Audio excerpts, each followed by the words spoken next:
আচ্ছা, আগের দিন আমি ক্লাস 6-এর ব্যাকরণের সেকেন্ড চ্যাপ্টারটা পড়িয়েছিলাম, দ্বিতীয় অধ্যায় তার ফার্স্ট পার্টটুকু আমি পড়িয়ে দিয়েছিলাম। আজকে আমরা যে পার্টটা পড়বো সেটা হচ্ছে সেকেন্ড পার্ট, নাম হচ্ছে অর্থগত শ্রেণী। কেমন? আজকে আমরা পড়বো তাহলে অর্থগত শ্রেণী।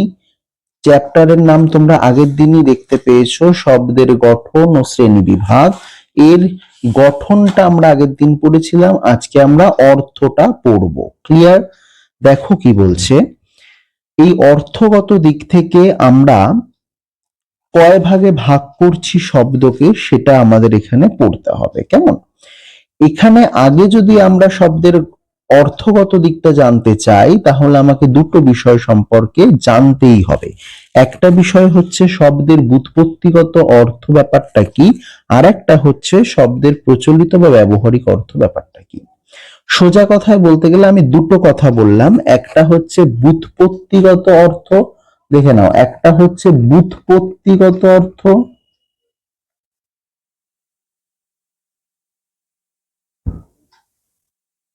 আর একটা আমি বললাম প্রচলিত অর্থ। কেমন? ব্যুৎপত্তিগত অর্থ মানে কি? ব্যুৎপত্তি মানে কি? ব্যুৎপত্তি মানে হচ্ছে বিশেষ উৎপত্তিকে ব্যুৎপত্তি বলে। ঠিক আছে? বিশেষভাবে উৎপত্তিকে ব্যুৎপত্তি বলে, অর্থাৎ সেই শব্দটা যেভাবে নির্মাণ করা হয়েছে সেইভাবে ব্যাকরণগত দিক থেকে যে অ্যানালাইসিস, তাকেই আমরা বলছি ব্যুৎপত্তিগত অর্থ। দেখো তোমাদের বইয়ে সংজ্ঞাটা দিয়ে দিয়েছে, কি বলছে?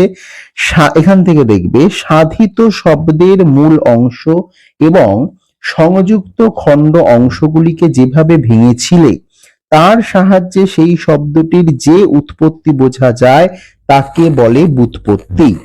সেভাবে শব্দটির যে অর্থ জানা যায় তাকে ব্যুৎপত্তিগত অর্থ বলে।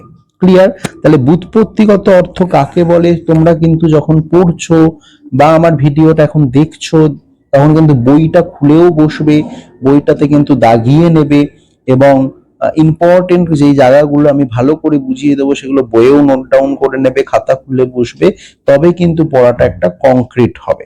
ক্লিয়ার? তাহলে আমরা এখানে জানতে পারলাম ব্যুৎপত্তিগত অর্থ কাকে বলে। নেক্সট আমরা জানবো প্রচলিত অর্থ। প্রচলিত মানে কি? যে অর্থটা, শব্দের তো একটা অর্থ আছে, তো সেই অর্থটা কে আমরা বলছি হচ্ছে প্রচলিত অর্থ। বোঝা গেল?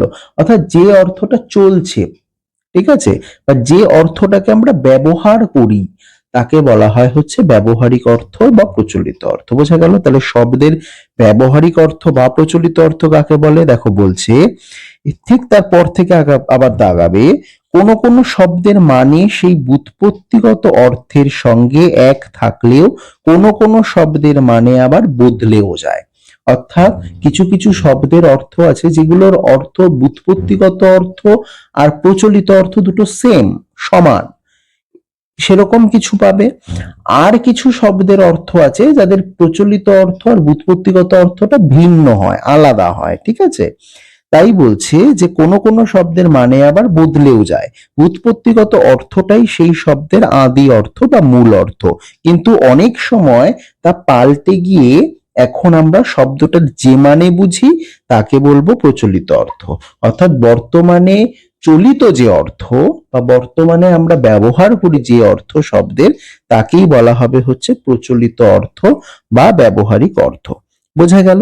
এইবার আমরা যেটা দেখব, যে তাহলে বুঝতে পারলাম দুটো অর্থ, একটা শব্দের দুটো অর্থ হয়, একটা ব্যবহারিক অর্থ আর একটা হচ্ছে ব্যুৎপত্তিগত অর্থ। বোঝা গেল? তাহলে শব্দের অর্থ ক প্রকার হয়? দুই প্রকার হয়, একটা ব্যুৎপত্তিগত অর্থ, ব্যুৎপত্তিগত অর্থ, একটা প্রচলিত অর্থ বা ব্যবহারিক অর্থ। এই ভেদে শব্দকে আমরা কয়েকটি শ্রেণীতে ভাগ করছি। কেমন? দেখো এবার পরের পেজে আমরা চলে আসি, তোমরা দেখতেই পাবে যে দুটো ভাগে আমরা ভাগ করছি। কি কি দুটো ভাগ? একটা হচ্ছে, এই দুটো ভাগ বলছি, চারটে ভাগে আমরা এখন ভাগ করব অর্থগত দিক থেকে। ঠিক আছে? দেখো, একটা হচ্ছে প্রথম ভাগটা হচ্ছে অপরিবর্তিত যৌগিক শব্দ। ঠিক আছে? একটা আমরা বললাম যৌগিক শব্দ, সেটা কেমন?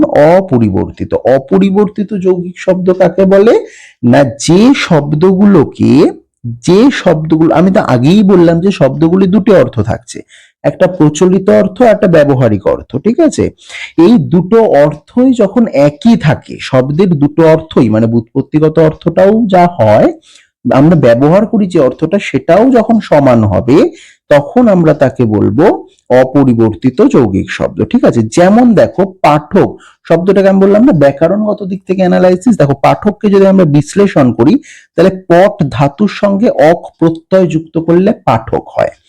এর মানে কি, পট মানে হচ্ছে পড়া, আর অক শব্দের অক যে প্রত্যয়টা এর অর্থ হচ্ছে, এখানে অকে একটা, না ঠিক আছে এটা, হ্যাঁ দেখো পট একটা হচ্ছে ধাতু, আর অক যেটা অক হচ্ছে কর্তৃত্ব, অক শব্দের অর্থ হচ্ছে কর্তৃত্ব, তাহলে পড়ছে যে, এই অর্থটাই বোঝাচ্ছে, ঠিক আছে। যে পড়ছে তাকেই তাহলে পাঠক বলছে ব্যুৎপত্তিগত অর্থ দিক থেকে যদি আমরা বিশ্লেষণ করে থাকি। আর প্রচলিত অর্থের দিক থেকেও ঠিক তাই, পাঠক আমরা কাকে বলি, যারা পড়ে তাদেরকেই আমরা পাঠক বলি। হ্যাঁ, তাহলে দেখো প্রচলিত অর্থ এবং ব্যুৎপত্তিগত অর্থ এর এক হলো, বুঝতে পেরেছো। তাই পাঠক শব্দটা কিন্তু অপরিবর্তিত যৌগিক শব্দ, বোঝা গেল। তাহলে অপরিবর্তিত মানে চেঞ্জ হবে না, পরিবর্তন হবে না, যে যৌগিক যৌগিক শব্দের পরিবর্তন হবে না। কি পরিবর্তন হবে না? পরিবর্তন হবে না হচ্ছে, পরিবর্তন হবে না সেটা কি হবে না, পরিবর্তন হবে না যেটা, সেটা হচ্ছে এই ব্যুৎপত্তিগত অর্থ আর প্রচলিত অর্থ, এদের পরিবর্তন ঘটবে না। ক্লিয়ার? নেক্সট দেখো পরিবর্তিত যৌগিক শব্দ। পরিবর্তিত যৌগিক শব্দ মানে কি, পরিবর্তন ঘটে যে যৌগিক শব্দের, বোঝা গেল। কিসের পরিবর্তন ঘটে? আচ্ছা, তাহলে দেখো নেক্সট আমরা আসছি পরিবর্তিত যৌগিক শব্দ। পরিবর্তিত যৌগিক শব্দ মানে কি, পরিবর্তন ঘটেছে যে যৌগিক শব্দের। কিসের পরিবর্তন ঘটেছে? না ওই যে বললাম যে শব্দের দুটো অর্থ হয়, ব্যুৎপত্তিগত অর্থ আর একটা প্রচলিত অর্থ, এই দুটো যখন এক হয় না, পরিবর্তন হয় বা চেঞ্জ হয়, তখনই তাকে পরিবর্তিত যৌগিক শব্দ বলা হয়। অর্থাৎ সোজা কথায় বলতে গেলে যে যৌগিক শব্দের ব্যুৎপত্তিগত অর্থ এবং প্রচলিত অর্থ ভিন্ন বা আলাদা, তাকেই বলা হয় পরিবর্তিত যৌগিক শব্দ। যেমন দেখো উদাহরণটা মহাজন। মহাজন মানে কি, যে ব্যক্তি মহান, হ্যাঁ, বা মহৎ ব্যক্তিকে মহাজন বলা হয়। মহান যে জন তাকে আমরা মহাজন বলে থাকি। কিন্তু এটা হচ্ছে ব্যুৎপত্তিগত অর্থ। কিন্তু আমরা বর্তমানে প্রচলিত অর্থ মহাজন বলতে গেলে কাকে বুঝি?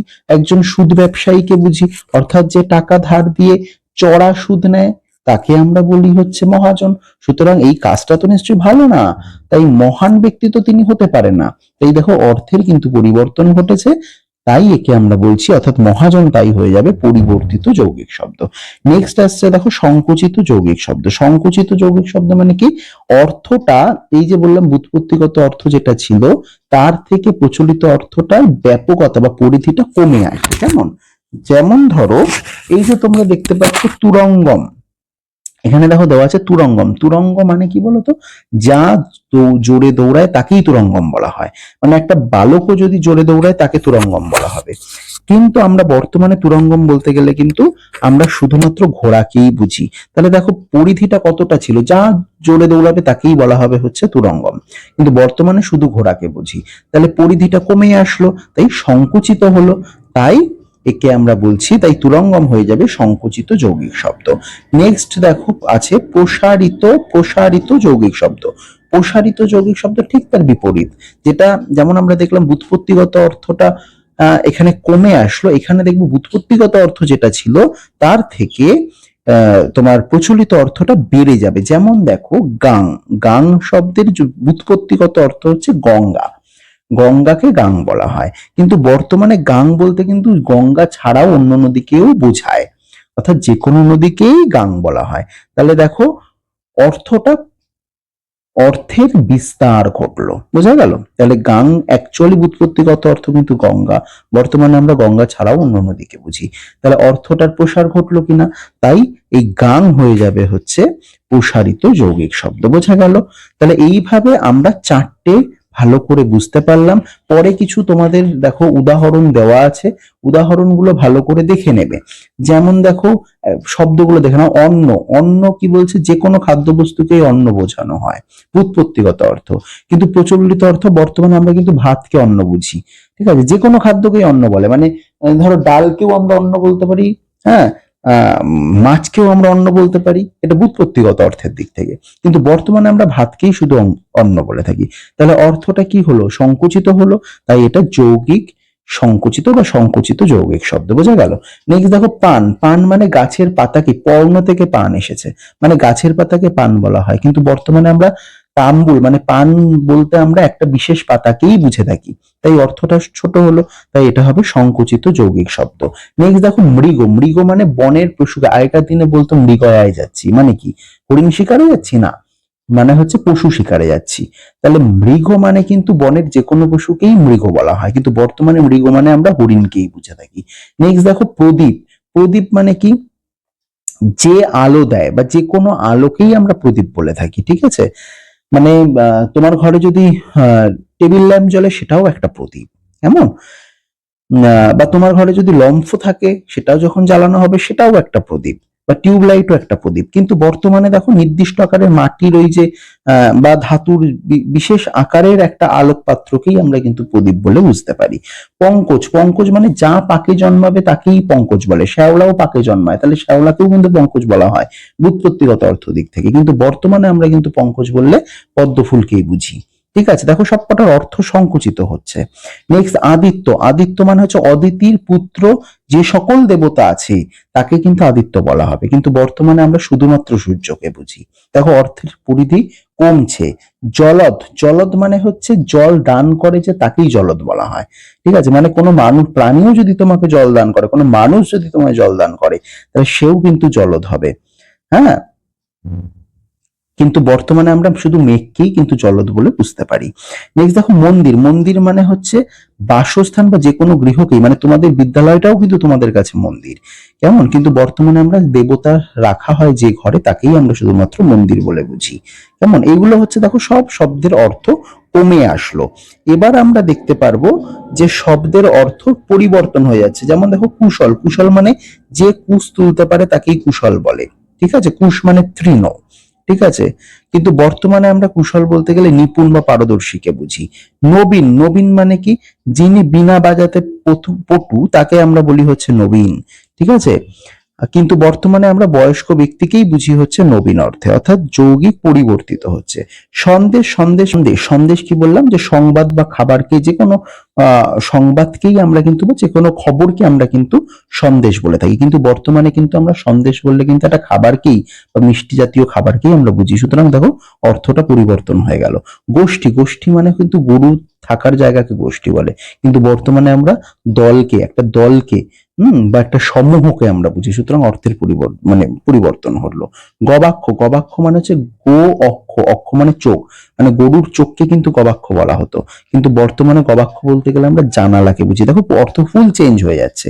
ঝি, ঝি মানে হচ্ছে কন্যা বা মেয়েকে ঝি বলে, কিন্তু বর্তমানে পরিচারিকাকে ঝি বলা হয়। ঠিক আছে, আচ্ছা জল পানি, জল পানি মানে হচ্ছে জল খাবারকে, আগেকার দিনে জল আর খাবারকে জল পানি বলা হতো, খুব সিম্পল ব্যাপার। কিন্তু বর্তমানে জল পানি কিন্তু ছাত্রবৃত্তিকে বোঝায়, মানে এটা হচ্ছে প্রচলিত অর্থ। দেখো চেঞ্জ হয়ে যাচ্ছে। গবেষণা মানে গো যোগ এষণা, এষণা মানে খোঁজা, মানে গরু খোঁজাকে গবেষণা বলা হতো, কিন্তু বর্তমানে গভীর বিশ্লেষণ বা অনুসন্ধানকে গবেষণা বলা হচ্ছে, কেমন। নেক্সট জলজ, জলজ মানে যা কিছু জলে জন্মায় তাকেই জলজ বলা হয়, মানে পানি ফল জলে জন্মায়, পানি ফলকেও কিন্তু আমরা জলজ বলতে পারি। ঠিক আছে, কিন্তু বর্তমানেও এর অর্থটা একই রয়েছে। হ্যাঁ, কিন্তু জলজ মানে সেইভাবে কিন্তু ব্যবহার হয় না। ঠিক আছে, অর্থাৎ ভুল হয়ে গেল। আচ্ছা নেক্সট দেখো জলজ, জলজ মানে যা কিছু জলে জন্মায় তাকেই আমরা কিন্তু জলজ বলি, কিন্তু বর্তমানেও কিন্তু তাই, আমরা যা কিছু জলে জন্মায় তাকেও আমরা জলজ বলি। যেমন পানি ফলকেও আমরা জলজ বলি, পদ্ম ফুলকেও আমরা জলজ বলি। ঠিক আছে, অর্থাৎ অর্থটা একই রয়েছে, তাই দেখো যৌগিক অপরিবর্তিত। নেক্সট কালি, কালি হচ্ছে কালো রঙের তরলকে কিন্তু কালি বলা হয়। হ্যাঁ, কিন্তু বর্তমানে দেখো কালোটাকে, কালোর অর্থটা কিন্তু ব্যাপক হয়ে গেছে, মানে সেটা লাল নীল সবুজ এগুলোকেও কিন্তু কালি বলি, অর্থাৎ অর্থটা প্রসারিত হয়েছে, কেমন। পরশু, পরশু মানে হচ্ছে আগামীকালের পরের দিনকে পরশু বলা হয়। ঠিক আছে, আগামী দিনের কি বললাম, আগামীকালের পরের দিনকে পরশু বলি, মানে কাল, আগামীকাল তার পরের দিনকে আমরা পরশু বলি, ঠিক আছে। আর বর্তমানে আমরা প্রচলিত তো গতকালের আগের দিন বা আগামীকালের পরের দিন আমরা তাকে, মানে দুটো অর্থই হয়েছে, মানে পরশু আমরা বলি না, গত পরশু, আগামী পরশু, আমরা তো এইভাবে বলি না, পরশু ইউজ করি। হ্যাঁ, তার মানে গতকালের আগের দিনকেও পরশু বলে, আবার আগামীকালের পরের দিনকেও পরশু বলে। অর্থাৎ অর্থ ছিল কিন্তু আগামীকালের পরের দিন, কিন্তু এখন আগের দিনটাকেও ধরা হচ্ছে, তাই যৌগিক প্রসারিত হয়েছে। বোঝা গেল? এইভাবে কয়েকটা দৃষ্টান্ত দিয়েছে, যেগুলো ভালো করে পড়বে, এই দৃষ্টান্তগুলো, এগুলো থেকেই কিন্তু পরীক্ষায় তোমাদের কোশ্চেন আসবে, এবং যেটা ইম্পর্টেন্ট সেটা আমি তোমাদের বলে দিলাম। এই হচ্ছে আমার আজকের সেকেন্ড পার্ট, পরের দিন আমি থার্ড পার্টটা তোমাদের পড়াবো। এইটুকু ভালো করে দেখে নাও, অসুবিধা থাকলে অবশ্যই আমাকে কমেন্ট করে জানাবে। আমি আবার পরের ভিডিওটা খুব তাড়াতাড়ি দেওয়ার চেষ্টা করব। যারা এখনো আমার চ্যানেলটা সাবস্ক্রাইব করোনি, অবশ্যই সাবস্ক্রাইব করে দেবে, লাইক শেয়ার করে দেবে, বন্ধুদের মধ্যে ভালো করে ছড়িয়ে দাও, যাতে আমিও উৎসাহ পাই আরো এরকম ভিডিও করতে পারি তোমাদের জন্য, তোমরাও যাতে উপকৃত হও।